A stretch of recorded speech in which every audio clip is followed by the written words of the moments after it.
खुलुमबाय दिनै रायजो राजासिम जे जोङो गसाइगाव डिस्ट्रिक्ट UPPL इउथ विंसनि जेनेरेल सेक्रेटारि आङो सोमखोर बसुमतारी आरो लोगोसे आंजोंनो दङ गसाइगाव डिस्ट्रिक्ट इउथ विंसनि आफादगिरि राजिब मुसाहारि बिथां आरो लोगोसे दङ जोंहा गसाइगाव डिस्ट्रिक्ट इउथ विंसनिनो जेनेरेल सेक्रेटारि हाफिजुर रहमान बिथां जे जोङो मोनसे भाइरेल भिडिअ नुनो मोन्दों जे Gossaigaon district B.P.F Facebook page आरो लोगोसे गुबुन गुबुन फेसबुक पेजाव नुनो मोन्दों जे गसाइगाव डिस्ट्रिक्ट इउथ विंसनि जेनेरेल सेक्रेटारि बाले नार्जारिनि फिसाला फैलाव नार्जारि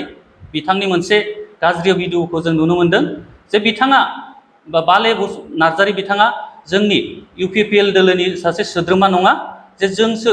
UPPL दोलोनि एबा गसाइगाव डिस्ट्रिक्ट UPPL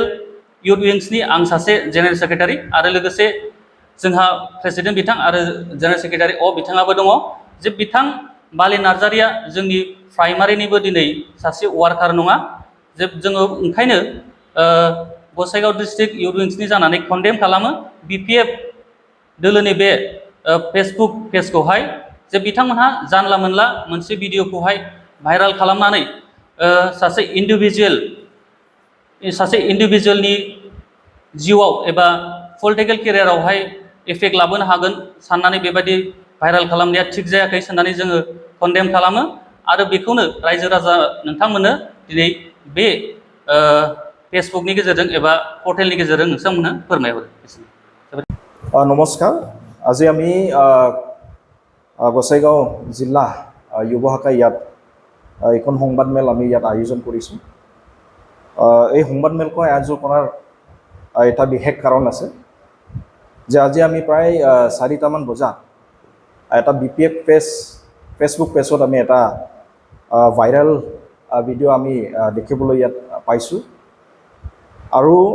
সেই ভাইৰেল ভিডিঅ'ৰ লগত যে আমাৰ গোসাইগাঁও জিলাৰ এজন সাধাৰণ সম্পাদকৰ পুতেকক লৈ ইয়াত এলিগেশ্যনটো আমি দেখিবলৈ পাইছোঁ। চ' সেই গতিকে আমি B.P.F গোসাইগাঁও জিলা যুৱ শাখাক আমি এটা ক্লিয়াৰিফিকেশ্যন দিবলৈ বা সমূহ আমাৰ বেটিয়াৰবাসীক আমি ক্লিয়াৰিফিকেশ্যন দিব ওলাইছোঁ যে ইয়াত কোনো গোসাইগাঁও জিলা UPPL দলৰ যুৱ শাখাত কোনো বালে নামৰ তেনেকুৱা সদস্য আমাৰ দলত নাই। চ' ইয়াত জেনেৰেল ছেক্ৰেটাৰী হিচাপে আমাৰ গোসাইগাঁও জিলাত সোমকৰ বসুমতাৰী ইয়াত ভাইটি আছে আৰু আনজন জেনেৰেল ছেক্ৰেটাৰী হ'ল আমাৰ হাফিজুৰ ৰহমান। চ' তেখেতসকল আমাৰ সমিতিত অন্তৰ্ভুক্ত আছে আৰু তেখেতসকলৰ যদি ইমানেই তথ্য যদি ক্লিয়াৰ নহয় যে আমাৰ গোসাইগাঁও জিলা UPPL দলৰ যুৱ শাখাৰ কোন কোন ব্যক্তি এই সমিতিখনত অন্তৰ্ভুক্ত আছে তেখেতসকলে সেইটো তথ্যবিহীনভাৱে ইয়াতে মানে এই ভিডিঅ'খনত মানে জড়িত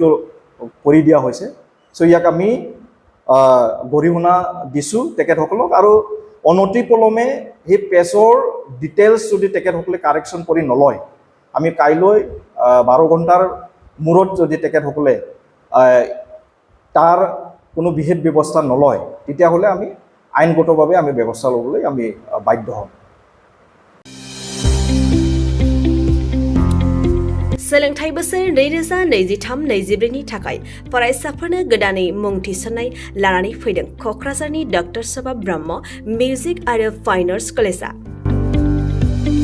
क'क्राझार सहरजों नांजाबनाय हाब्रुबारियाव थानाय बिटिआरनि गंसेल' डक्टर सभा ब्रह्म मिउजिक आरो फाइन आर्ट्स सरकारि कलेजआव दायो फरायसाफोरनि गोदानै मुं थिसननाया अनलाइननि गेजेरजों सोलिगासिनो।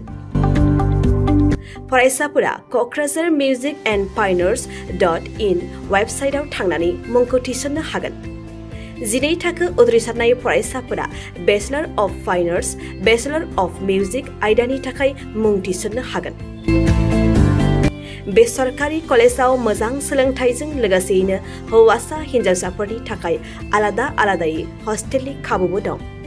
गोसो गोनां फरायसाफोरा क'क्राझारनि डक्टर सभा ब्रह्म मिउजिक आरो फाइन आर्ट्स सरकारि कलेजआव गोदानै मुं थिसन्नोब्ला नैबे मबाइल नम्बर 9085292451 आरो